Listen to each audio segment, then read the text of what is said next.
Pour votre édification et votre croissance spirituelle, nous vous prions de vous abonner massivement sur notre chaîne chrétienne PD Vainqueur Télévision et activer la cloche de notification pour ne rater aucun de nos programmes. PD Vainqueur Télévision, l'instrument de l'évangélisation. Merci, gloire à Dieu. Nous avons directement le texte d'Abisso parce qu'aujourd'hui, nous avons clôturé sur la puissance d'une bonne offrande. Nous avons aussi Samo mardi, malheureusement, le mardi, je n'ai pas pu terminer. Et nous aussi Samo Lelo, Proverbe 11, verset numéro 24. Proverbe 11, 24, je lis au nom de Jésus. Tel qui donne libéralement devient plus riche, et tel qui épargne à l'excès ne fait que s'appauvrir. Tata, au nom de Jésus, nous dédions ces instants favorables que tu nous as accordés ce matin. Nous ne sommes rien sans toi, que le Saint-Esprit règne pendant ces moments. Nous voulons que dans ces assises, que c'est l'Esprit Saint qui domine, et nous menaçons tout esprit contre ta volonté dans le nom de Jésus. Amen. Que le Seigneur soit loué. Merci pour l'obéissance. La parole de Dieu, na sepeli na tongo lelo, les hommes va permettre tout kutana, c'est une grâce. Personne ne peut pas pénétrer le nombre de bisaye. Oui, madame, nous allons gentils dans le Ronayo, nous sommes une famille. Gloire à Dieu, nous sommes une famille. Saluez-vous les uns les autres. Sois joyeux. Là, nous sommes dans un petit problème. Nous avons l'église, on est 5 mots. Nous avons servi sur grâce. Tous allons tous avouer, c'est la grâce de Dieu. Amen. Est-ce qu'on peut acclamer très fort pour le roi des rois? Et les mecs, vous avez bien, vous avez bonne santé à malade. Dans cette église, vous avez peut-être 3 ou 4 personnes qui sont malades. Azobela, parfois vous avez un abisso présent, mais vous avez un abisso parce que la santé est malade. Et vous avez une santé malade, vous allez forter, vous avez plus que bangote. Mais vous avez un abisso kangolo. Merci, tous continuer.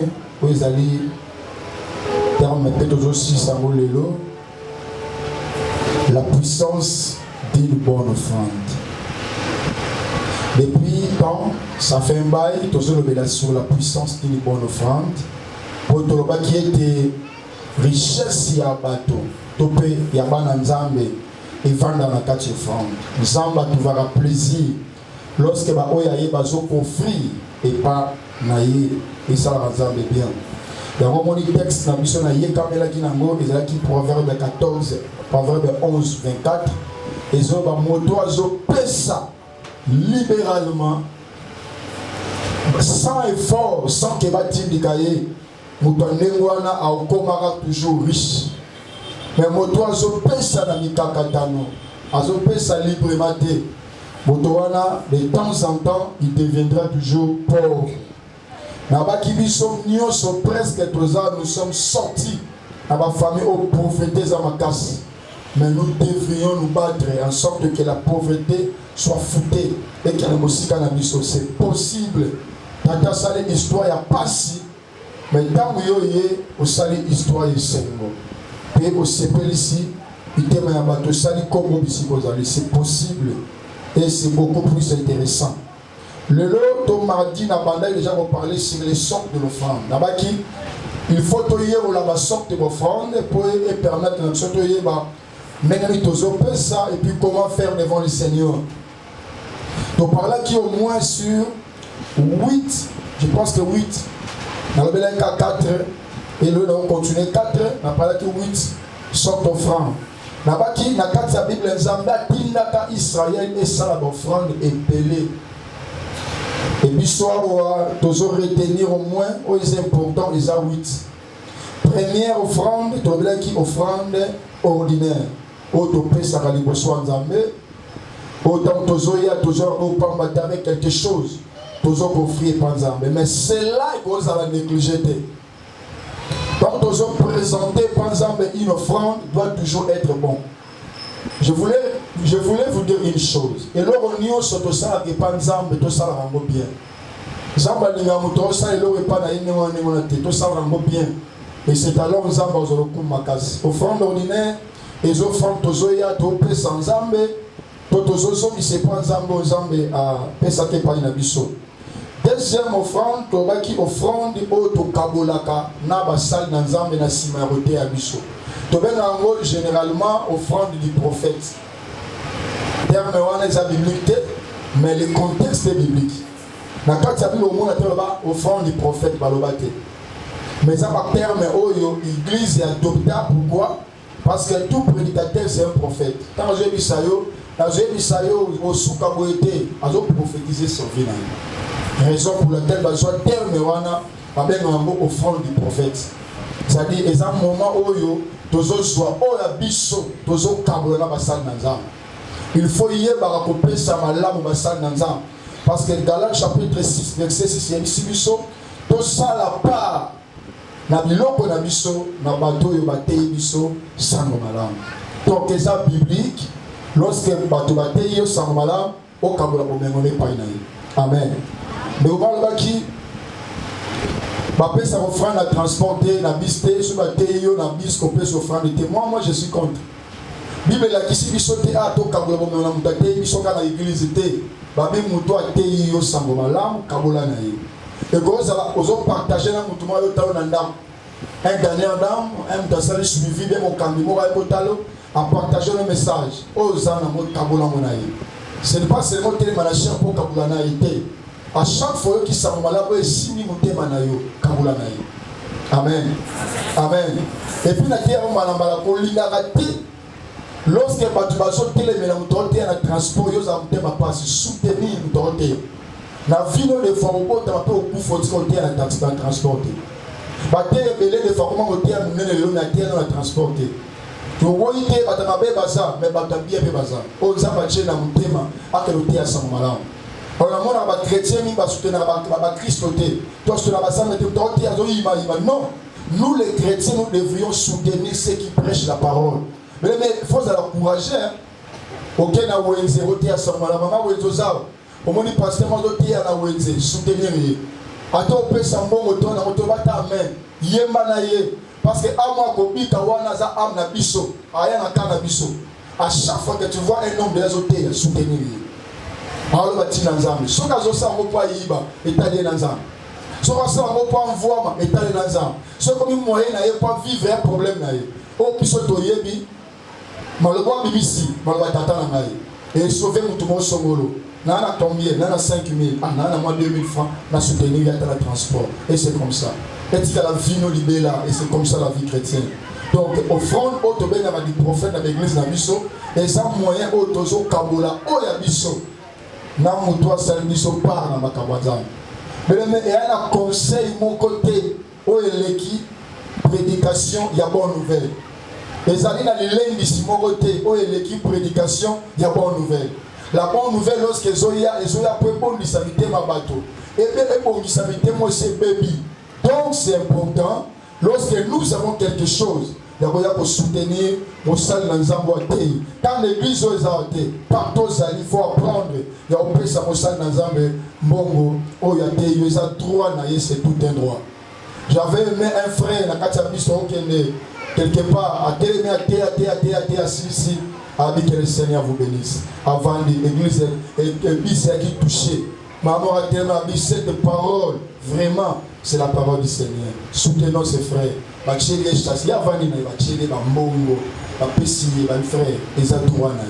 C'est comme ça. Tout dans la pensée à la mission, Zamba Lola, à la mission, Amen.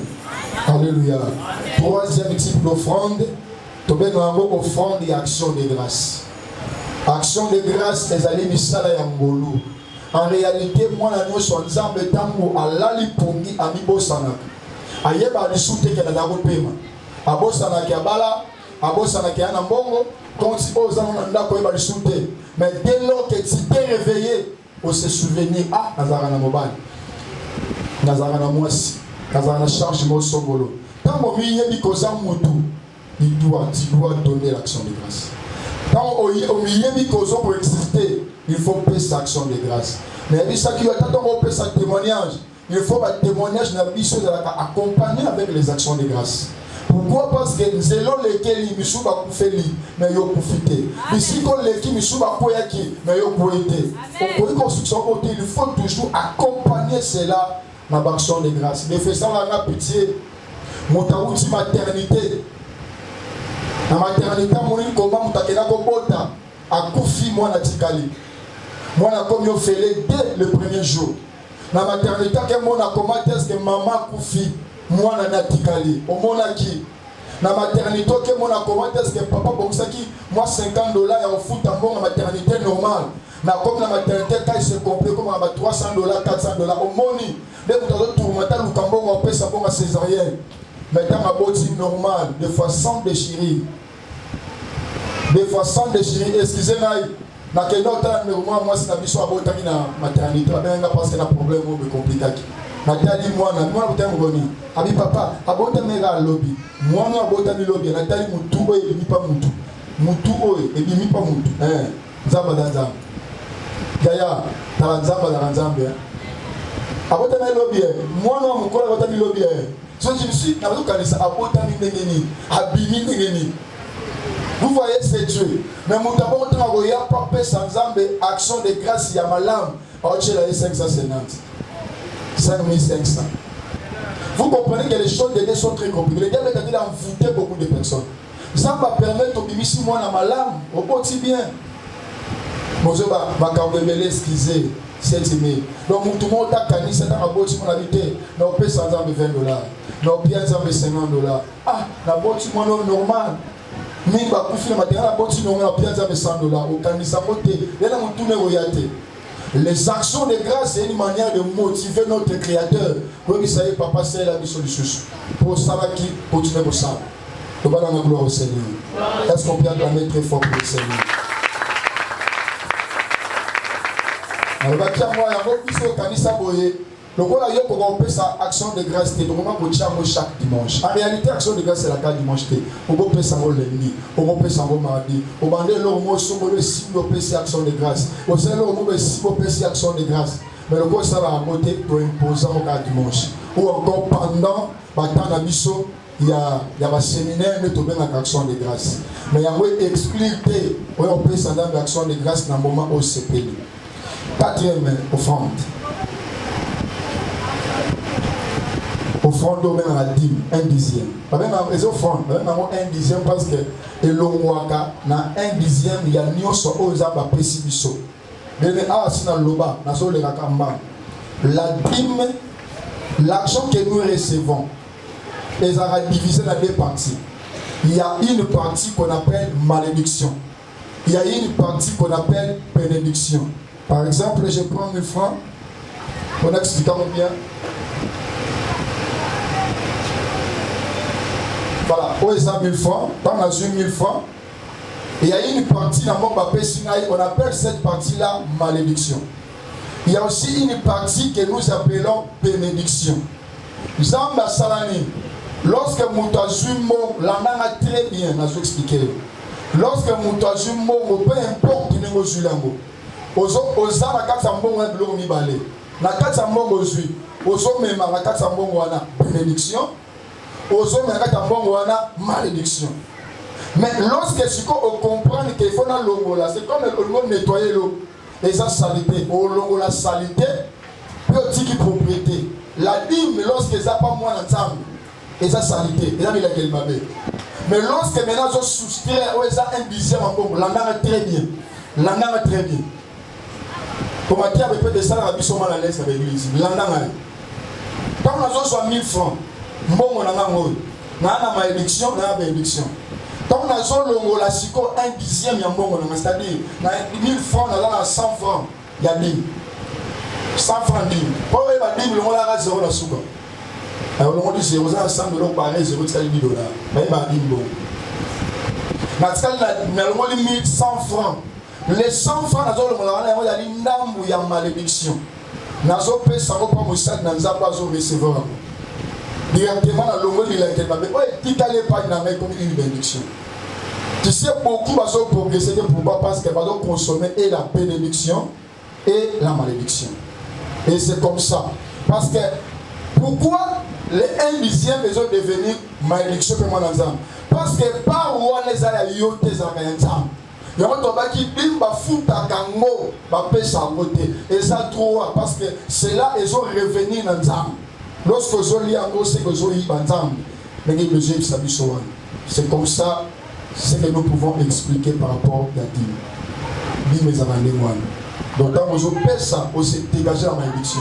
Mais quand vous avez la malédiction, vous avez la bénédiction. Vous avez la nios. Et au moins, elle a soukali na mungwa. Mais quand vous avez compliqué. Je ne sais pas si le français peut ça pour vous. Mais quand vous avez la mer, soukali est sucré, nous sommes dans le kilo.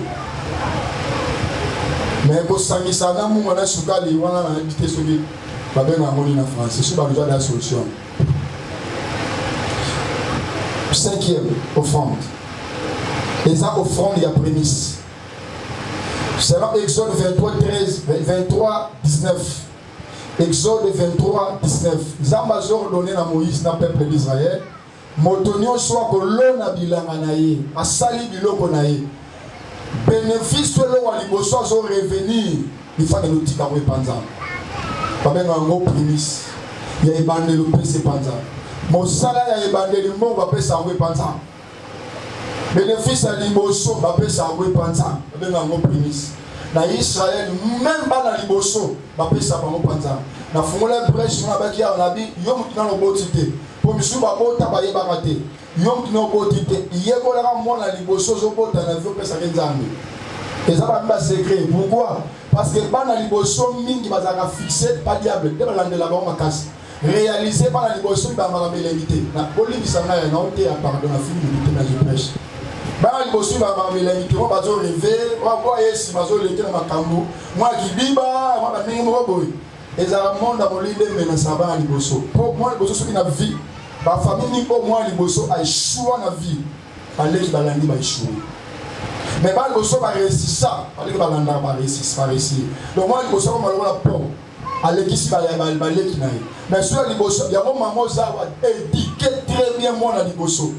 Moi la libération, il faut qu'on puisse rigueur. Il faut que papa la soit raté. Mais à raconter, les relations pour la libération, ce sont aussi mon amour la passe. Mais on relègue les laïcs. Non, peut-être moi on a raté. Non, il y a. Moutou a ça la voisin, petit moi la yosi. Quand maman m'a bé. Et puis aussi quand il bosse moi, soit qu'il y a la raison mais il faut y que ça peut dire naïe. À bêtier, non à bêtier, maman Emily, à Osui, à bêtier pour le garantir. À quelle heure? Après pas maman Emily. Et moi moi on a belle à tout hein. Tant que bête dans ma colo pour la moutou. Moi je yo va dire comment la bongo. So bête dans ma colo bien, mais la moutou so bête bongo ma bé. Maman, il pas maman merci. Pour lui dire que ça y est bien, mais tant que bête dans ma colo. Pour appeler la même chose, mais au moins, on a dit ma on a bien maman au côté la maille. Migi va bébé dans les mois. Pour moi, souvent, il faut baby. Il n'y a pas encore la chance de nous baby. Donc, ce moi, on a d'être très important du bosso. Il n'y a pas besoin de la chance à tant mon côté. Parce qu'il y a pour apprendre. Pourquoi? Le bosso va bien éduqué. Maman soit le mina tata. Il y a sur l'élève éducation. Mais moi, le bosso, ça baby. Alors, j'ai relation avec l'élève. Il y a ça baby. Baby, c'est une chose, c'est la baby. La rigueur, bachana na mwa liboso. Bana baki mana baki yo mutozo bota. Mwana liboso va jeter, il faut des sacrifices pour lui.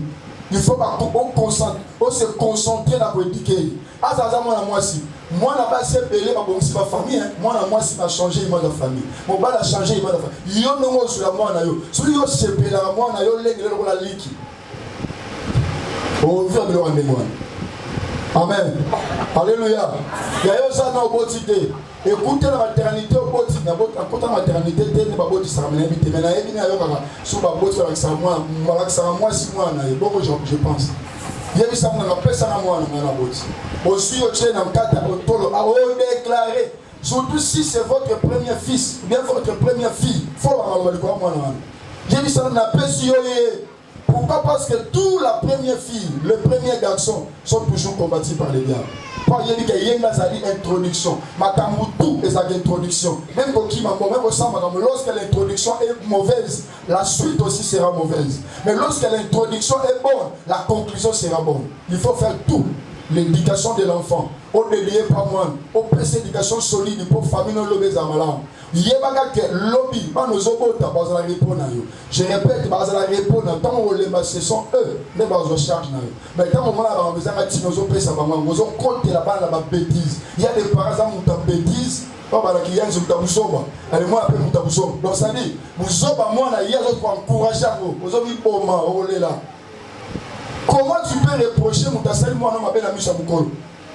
On compte les comment? Moi, je dis que maman côté linga. Alors ça, si vous avez lobby, vous ne comprenez pas ce que veut dire l'éducation parce que toi, tu n'as pas été éduqué. L'éducation pour la moi est important. Ce que dit ça, moi, je ne pas battu. Mais moi, je ne pas battu. Ils rappellent la même.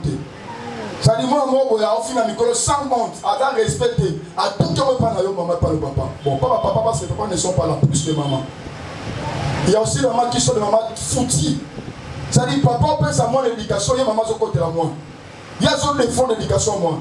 Je vais dire que moi, un jour, alors que ça, il mange en famille quelque part. Il y a des gens qui sont foutus à cause des parents. Si tu es un parent, tu vas éduquer l'enfant, surtout les premières années. Bana liboso, bana yabo, ça la constate même la Bible. Bana liboso, mi ba choix. Il y a celle de bazui. Moi, il y a simité, les kazui. Il y a simité, les kazui. On les a bogoté. Loi Israël est défendue la première année. Héritage, il faut bango. Et c'est mon faux bango. Mais loi va poser, mais pourquoi on trouve comme le contraire? Pourquoi? Parce que le diable a dit bien que la destruction est la première année. Et c'est la suite de toute une famille. Ça donne à qui le logo. Maman, il dit, il y a ça, maman, pour la vie, le logo.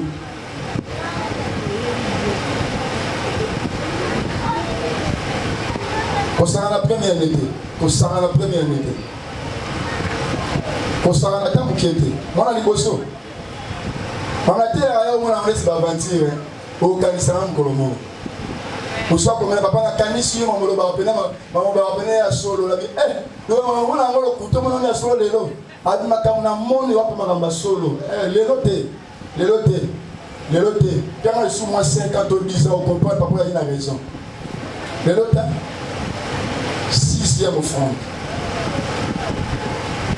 Offrande, il y a au monde. Là-bas, qui au monde est Zaralika Bamawa. C'est un secret entre la personne à qui tu lui donnes quelque chose. Offrande, ma père, ça va moutoiseau qu'elle est là. Toi, moutoiseau à la montée. Offrande, des actes, oh, moutoiseau, ça va dans voisin, ton approche à pénépenaï. Normalement, tout chrétien doit pratiquer le monde.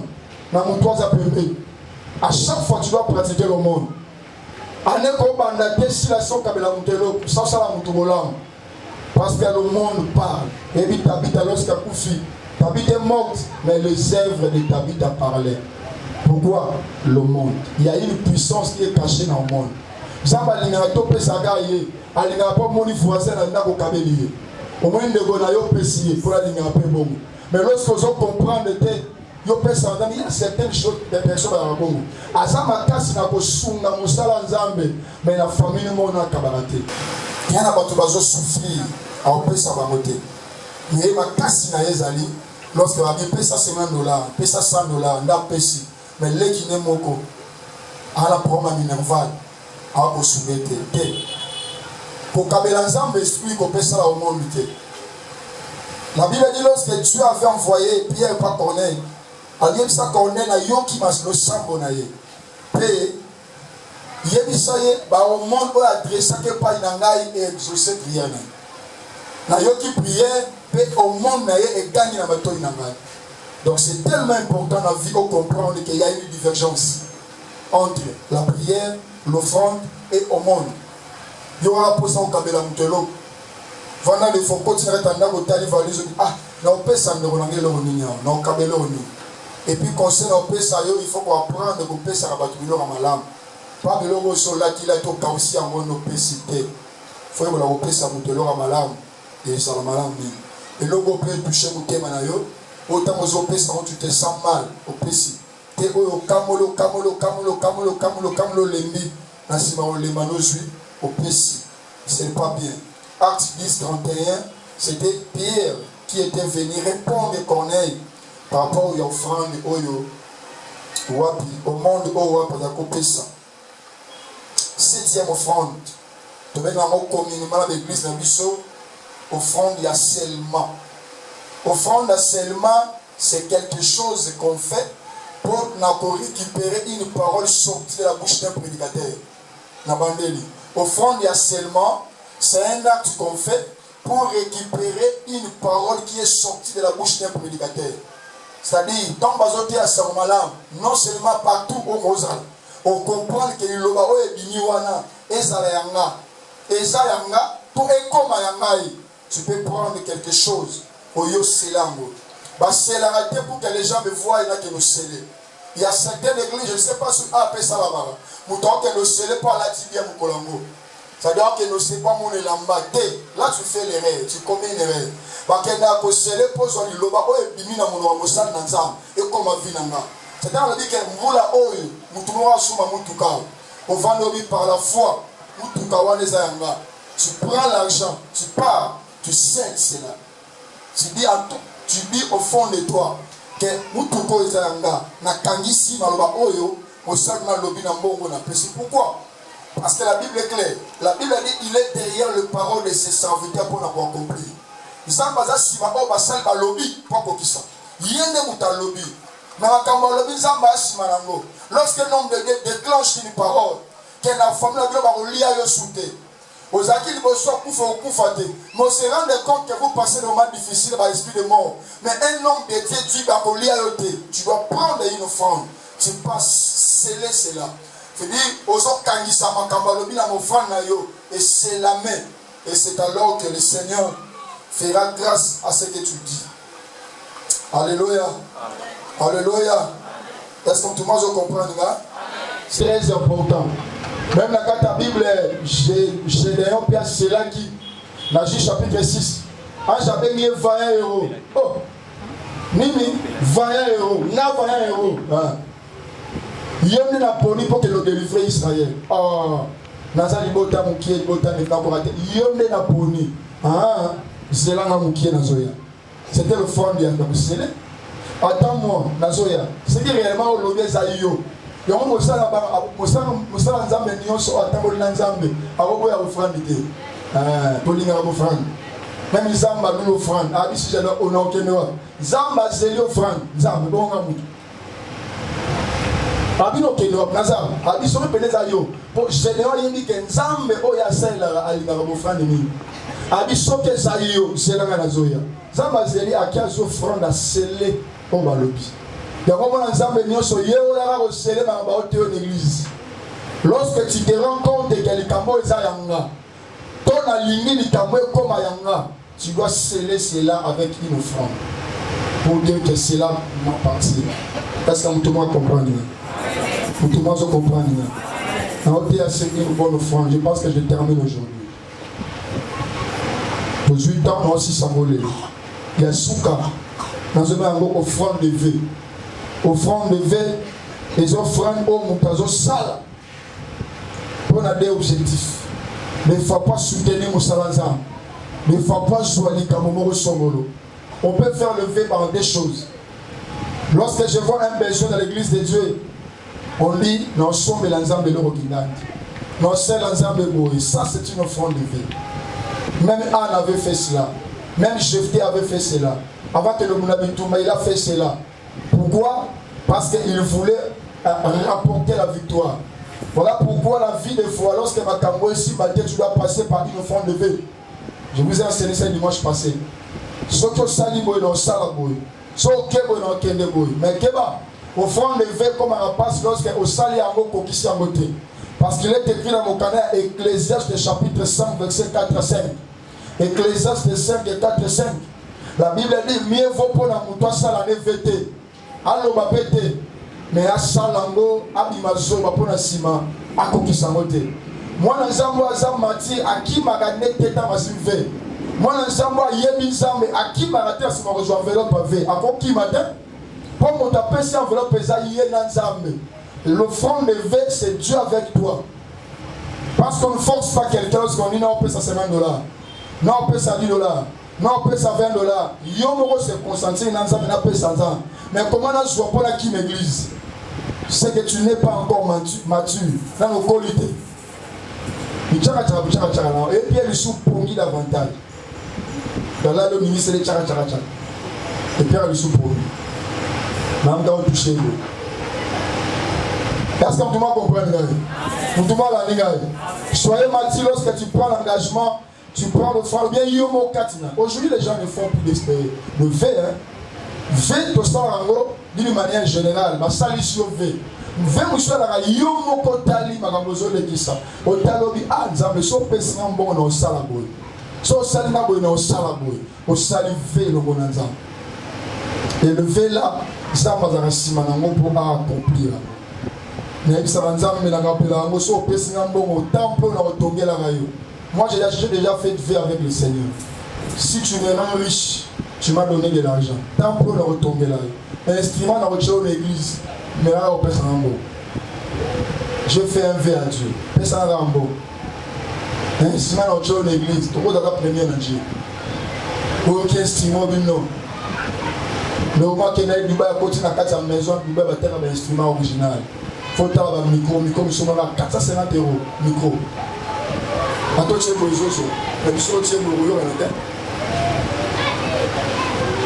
C'est ça un peu sur le type d'offrande. Et c'est belé, la personne sur le type d'offrande est important.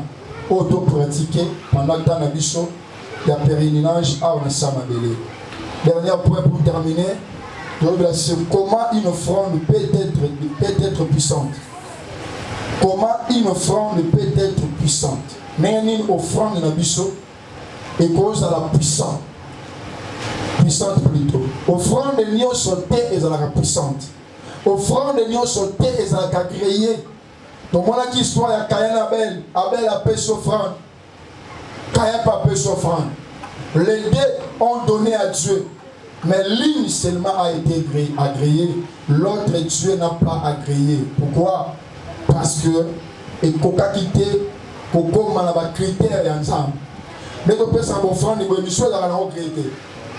Donc soit les gars pas mal les gars s'offrande ensemble à la montée. Donc tant que nous se rend dans le tribunal à Christ, tout le monde a offrande et beleza à la montée. Pour nous payer ça on bé. L'offrande est puissante et les offrandes sont agréées par ça. Ça m'a mis en haut. Agréé veut dire qu'on m'a mis en haut. J'accepte cette offrande. C'est ça qu'on a créé offrande ensemble. Comment Dieu peut accepter l'offrande ou encore comment l'offrande peut être puissante? Premièrement, la source.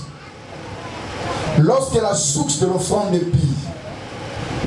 Lorsque la source de l'offrande est pire. Église, là, bien, nous sommes pires. Lavé par le sang de Jésus. Nous avons un santo. Le bon matin. Mais si tu croyais que tu es saint. Bon, non? Nous sommes des saints. Mais comment est-ce que nous qui sommes saints, nous pouvons apporter avec une offrande impie? Ça ne se passe pas. Donc il faut comprendre que Yom Toza saint, tu dois aussi amener une offrande sainte. Pire devant le Seigneur. Dieu va regarder ton état, il voit l'offrande. Dieu regarde des choses. Lorsque tu as une offrande, il regarde d'abord l'état de la personne qui offre et l'offrande qui est donnée. Atali Moutou, atali l'offrande. Atali l'offrande, atali Moutou. L'offrande est appuyée par rapport à la source où il y a un outeli.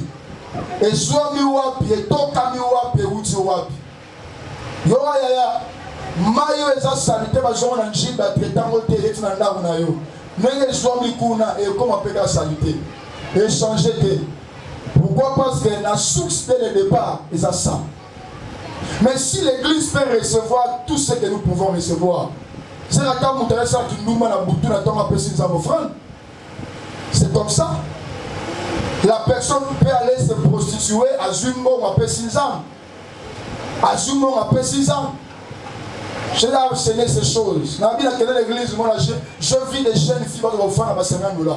Parce que papa, $50, tu vas recevoir bazar. Offrande, oui, il va recevoir bazar.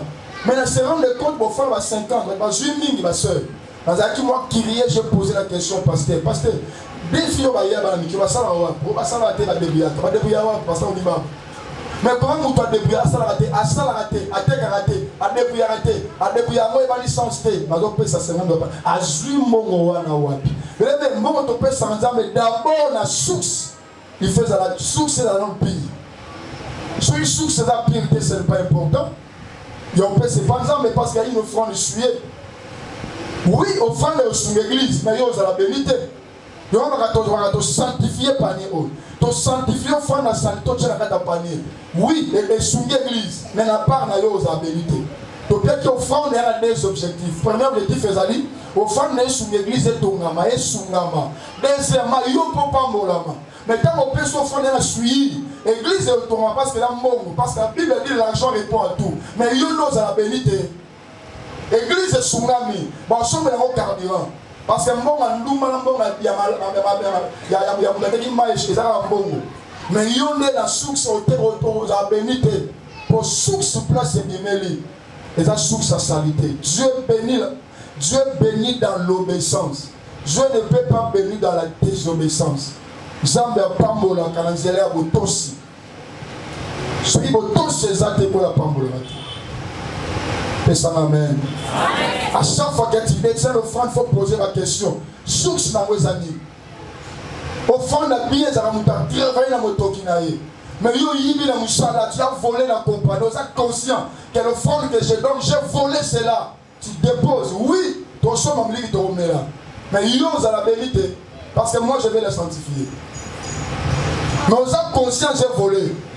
On a fait ça mbongo ya ciment dans l'église, na mbongo yibi na compagnie. On est conscient que j'ai volé. Na yiba qui? To saki kopa ki moyibi to détourna ki biloko moko et to teka ki yango et peut servir $100. To kabola ki bizi. Na na pesi yaya église au CP la makasi to moni frère na biso. Ça na biso pas mon église le makasi église a béni to sombi ciment mais yo aux la bénité. C'est ça logique. Dieu voit la source de l'offrande. Si l'offrande est pire, Dieu bénit. Dieu ne bénit pas dans la désobéissance. Je répète encore. Mais Dieu nous bénit dans l'obéissance. Nabotos. Comment le jeune sait qu'il couche avec un garçon? Et puis tu le sais très bien qu'avec ce garçon, va en embêter. Après ça, il y a deux fils, ça peut récupérer lundi prochain pour coucher là. Toi-même, tu es conscient que mon jadjo après ça, et ça va deux fils pour l'objet pour coucher là. Tu me diras quoi? Tu me diras quoi? Au père sans âme et en obéissance, tu as désobéissance. Nous ne sommes pas là pour nous abattre. L'objectif de l'église, ce n'est pas seulement ça. Mais l'objectif de l'église, c'est la vie éternelle. La sanctification. C'est comme ça l'église. Amen. Je vous ai dit un jour, il y a un ami. L'église dans ma casse, il y a deuxième niveau. Sauf que tu as pas dit ça, papa moni a donné deuxième niveau. Maman ou anaza maman. Ashunga musalanzambe aussi ma point n'était pas au kim église. Nabi regarde le pasteur a dit ça. Vous avez pas problème l'ensemble. Moi je ne peux pas dépendre à tout monde. Moi je ne dépends de personne. Je prêche l'évangile un point train. Si Dieu permet que je meure en famille, mais Dieu ne peut pas laisser son roi que lui-même a choisi. Il va toujours dépêcher quelqu'un pour passer le volant. La vie c'est pas ça. Moi je te dirai la vérité. Ah, toi tu $50 000. Je te dirai yaya, ça c'est pas bien. Ça c'est bien. Ça c'est pas bien. C'est ça l'évangile. Je dois me rendre compte à l'Éternel qui m'a créé puis c'est lui qui m'a choisi au ministère. L'offrande doit être pire.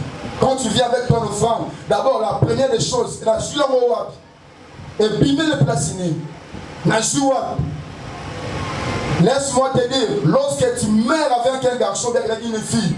Pourquoi je dis je meurs? Parce que mon toit autant ma peine à Bolingo. On va dire que je meurs, je vis. Tu meurs, vous avez couffé, vous avez vivre. Vous allez m'amener.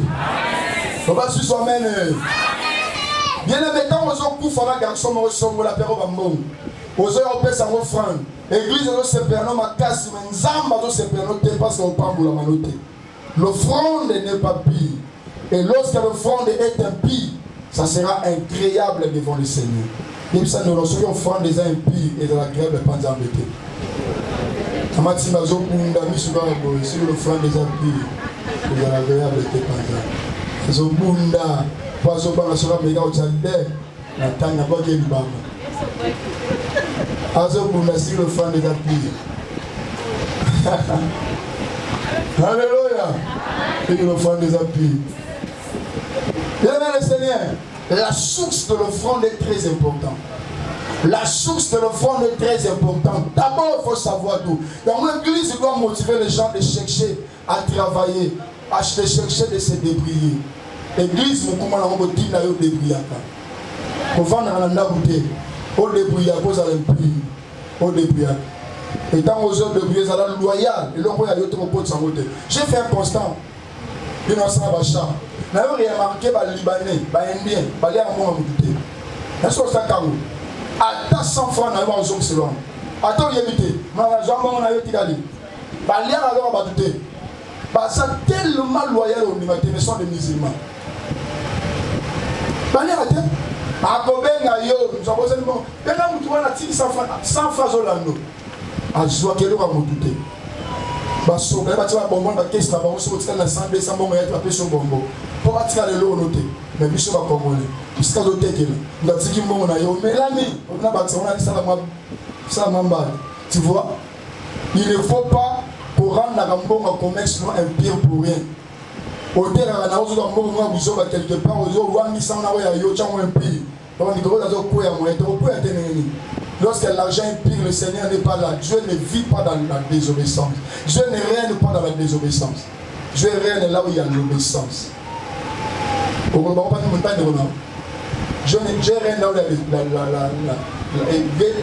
là où il y a l'obéissance.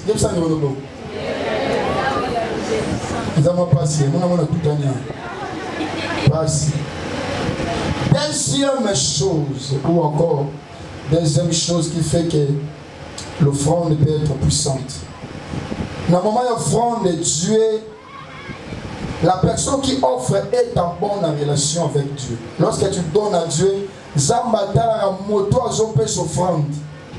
Ce qui a zappé pire, c'est-à-dire ce qui a zappé la relation à l'âme naïe. Soit la relation bien naïe. Parce que vie chrétienne, les autres consistent, ils sont dans des relations. C'est-à-dire, relation na biso na nzambe, et relation na biso na prochain. Donc j'ai aimé un docteur, a dit à Gab, comme je suis dans alors il y a un moment où nzambe a fait la croix, et à qui interprétation simple, normale, mais sans beaucoup édifier. Parce que la croix est construite à deux étés. Il y a un jeté horizontal, nous sommes allés vertical. C'est-à-dire, relation à Moutouna Nzambe, et relation à Moutouna prochaine année. Mais au temps de la Bible, lorsque Dieu a donné les 10 commandements, les 10 commandements est divisé seulement en deux. Sur les 6, les Aramakambé le Moutouna Ndegonaye, 6, les Aramakambé le Moutouna Nzambe. Lorsque vous te offrande et pensant, Dieu va regarder la disposition du cœur Moutoisa Nangona Nzambe. Yoso za rancune dans Nzambe, c'est-à-dire, aux autres temps, bientôt ça impur. Ton offrande aussi deviendra pure. Par exemple, autant dans le péché, aux yeux offrande bien, offrande aux yeux mais parce que étant dans le péché, aux yeux on peut offrande. Pourquoi? Parce que seulement un vase pur qui peut purifier une autre vase. Seulement un vase saint qui peut sanctifier un autre vase. Lorsque tu es pur, tu peux purifier ton offrande. Lorsque tu es impur, ton offrande aussi sera impure.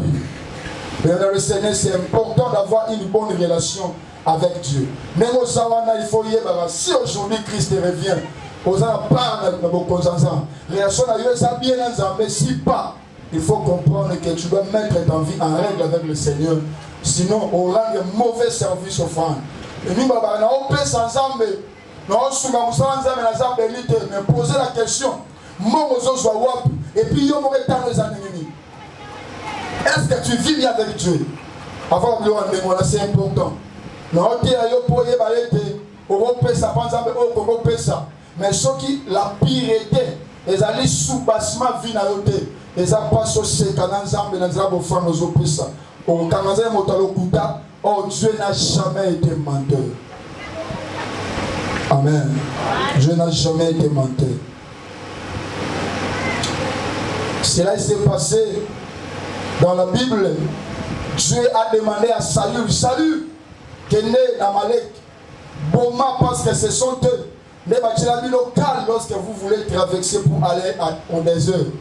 Qui est né Bundisa, Tamoko Tanambo Kawana, boma kobana roi tina ba bétail.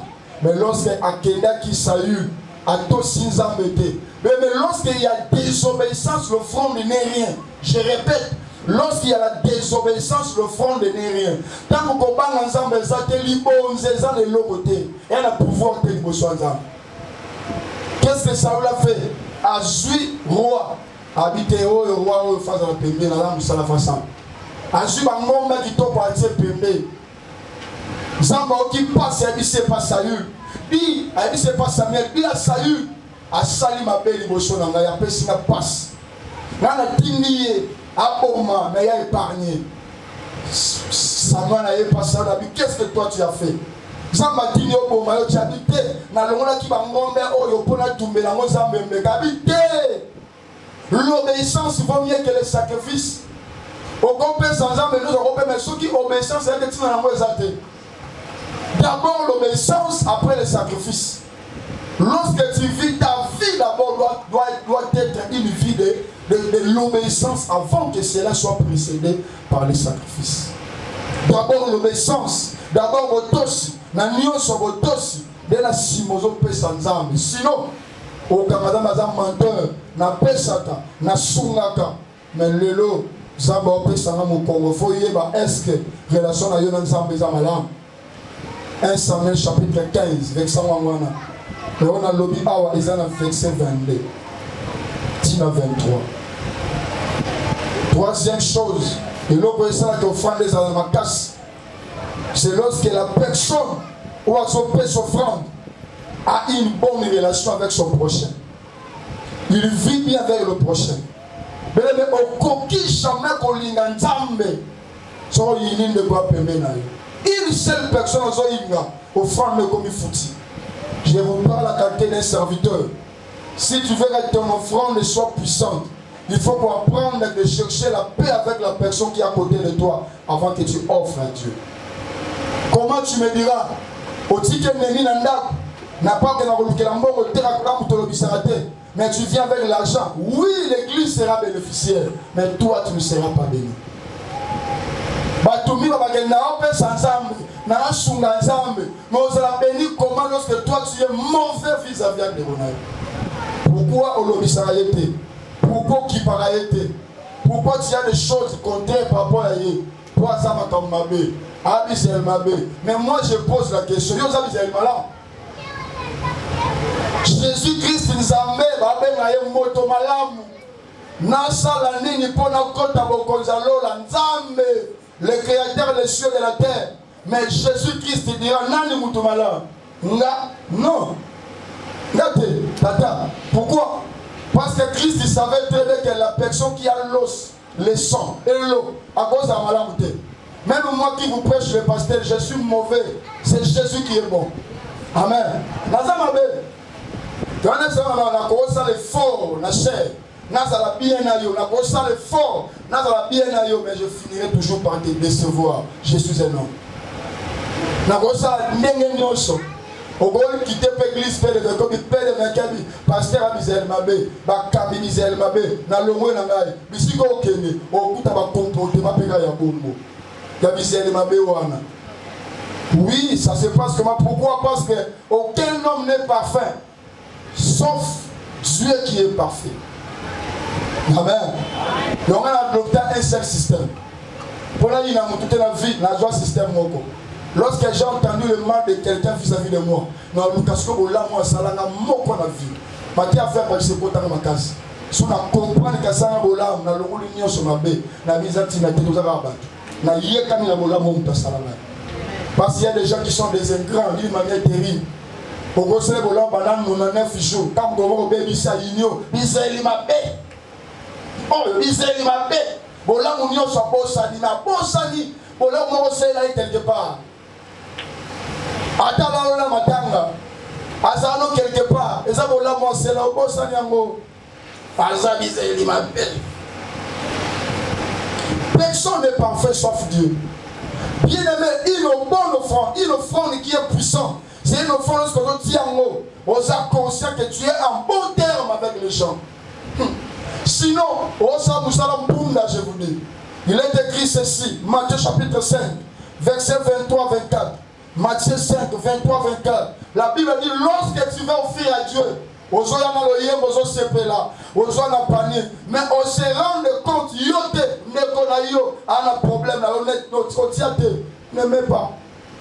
Yo za innocent sel mabete ba na problème na yo. Yo zo comprendre que maman ndia wa na problème na ngai. Négocier na problème na ngai. La Bible dit que tia na yo te c'est une bête. Va d'abord réconcilier avec lui. Je suis ici après Gotia.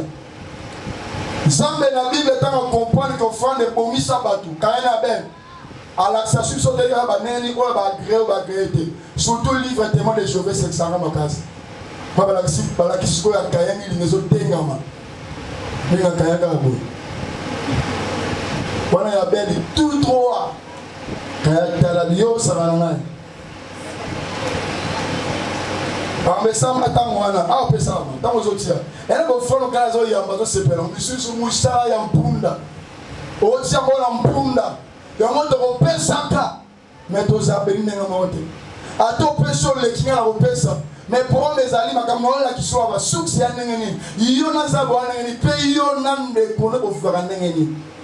Comment dans une famille, il y a le bizarre qui tête, les comme ça, il y a tête, au semble des fois, l'église moko, des fois l'église est différente, attends pour différent. Mais nous avons une seule église corps de Christ, mais bon, je tiens au fond, normalement, mouton va passer punition l'église à votre offrande, normalement. Donc si on va payer ici au côté offrande, mais quand on va passer à Timé Lambongo, on va rien voir. Mais maintenant, on va 2001, 2001, au centre, on va 2004, 2000, on va bien aux suspendu. On va faire une infraction grave, on va sur offrande, on va dans le ciment, on va sur offrande. Pour eux, quand ils ont un sens, ils ont osé impur, et ils ont un sens dans le monde. Le bon amen. Amen. Aujourd'hui, on va noter.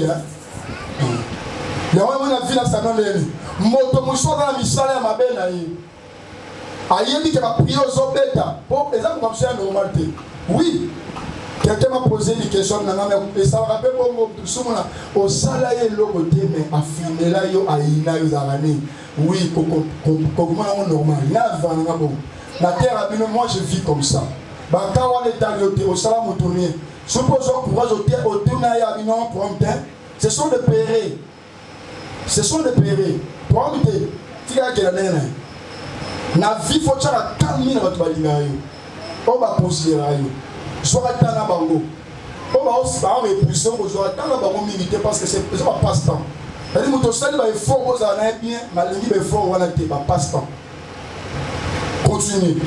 Mais le problème est fait en sorte que vous avez été bien et qui peut te beaucoup d'anaïe et sa montée. Vous avez été sala, vie normale avec lui. Mais ne fait pas, le mot c'est comme s'il n'y a pas mal de comme la Kimbandanaïe. Non. Chrétien dans la Mandamouté. Parce que j'ai les problèmes, c'est mes objectifs et les émotions dans la Mandamouté. Donc vis comme toi, rien comme toi tu le fais. Amen. Amen. Parce que aujourd'hui, vivre était pour la Moutoumoro Songolo. Tu as connu beaucoup pour la Moutomoté. D'ailleurs, il y a même chose qui me colle. Vous avez pour la été. Donc, vis selon toi, vis avec Dieu.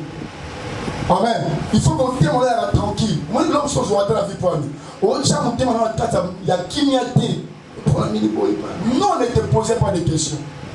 Ne te posez pas de questions. La vie, vit comme le Seigneur te donne la possibilité de vivre. L'amour, c'est une question de sang. Je vous dis, lorsque tu cherches à le forcer, tu vas mourir. L'amour, c'est le sang.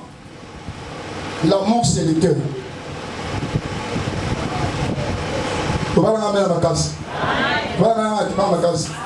C'est comme ça.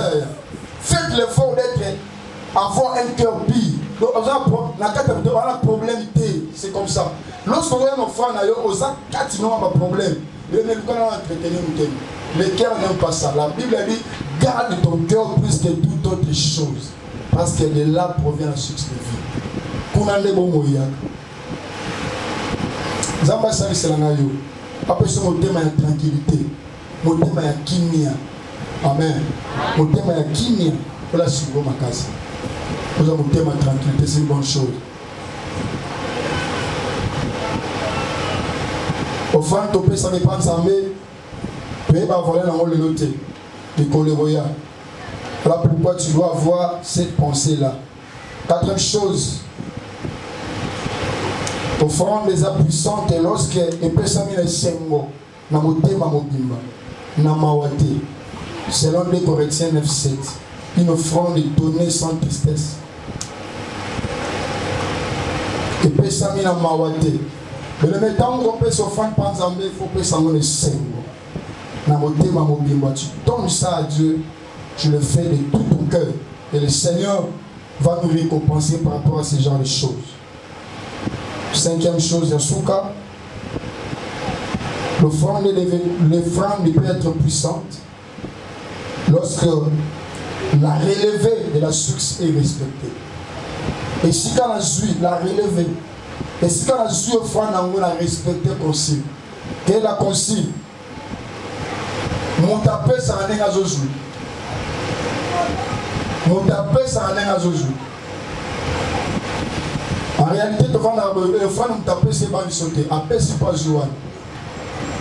La Bible dit, lorsque tu lis Moukana Marc chapitre 12, verset 41-44, Marc 12, 41-44, lorsque Christ voyait les gens offrir à Dieu, cette dame a donné beaucoup. Pourquoi? Je dois nous expliquer. La Bible dit, Missoussou va pési, va tambo, va pési, on va faire un chalaté. Mais il y a pési, quand on va faire quand on peut s'arrêter en Zambé, on va soutien au jour où on peut s'en Zambé. Il faut rendre la compte, on peut si combien, on télé combien. On peut par exemple, on a mis la baraboui. Mon toit a 10 000 francs, après 6 ans et 2 000. Vous allez passer en sorte que les Zambé a agréé au franc parce que Mouto aux hommes aux limité. Comment on lit Mouto aux hommes on a dit la Bible. Quatrième chose, c'est lorsque Moutazo peut s'en aller, on a problème tel à Moutem. Tristesse, avec joie et pas ensemble selon 2 Corinthiens 9:7. Mais Yasuka, c'est lorsque la relevée de la source est respectée. C'est-à-dire, n'est-ce pas Julie offrande, on a tiki, ça se rend compte en réalité. Pour la personne qui a 50 000 la semaine, il y a tellement 5 000. Pour la personne qui a 10 000, il y a tellement 2 000. Maintenant, pour la personne qui a 100 000, il y a 1 000 francs. Il faut relever par les autres et compter. Exemple, en sabi sur là. Au moment où on fait un diable a couffé son. Nous avons la mission à CP. Mais pour avoir façon, il faut que la pratique, l'applicabilité, ma comme toté, n'ayez ce massia à mettre là. Que le Seigneur soit loué. Merci beaucoup.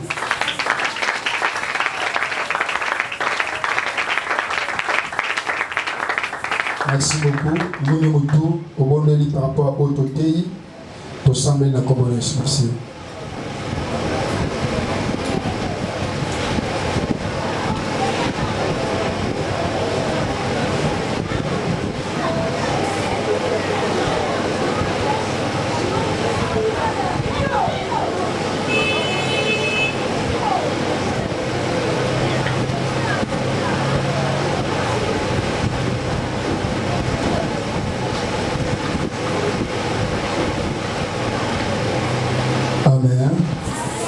Toujours offrande d'action de grâce.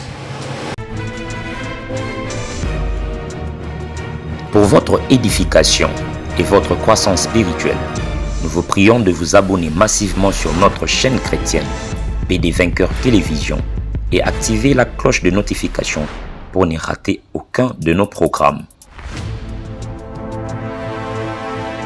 PD Vainqueur Télévision, l'instrument de l'évangélisation.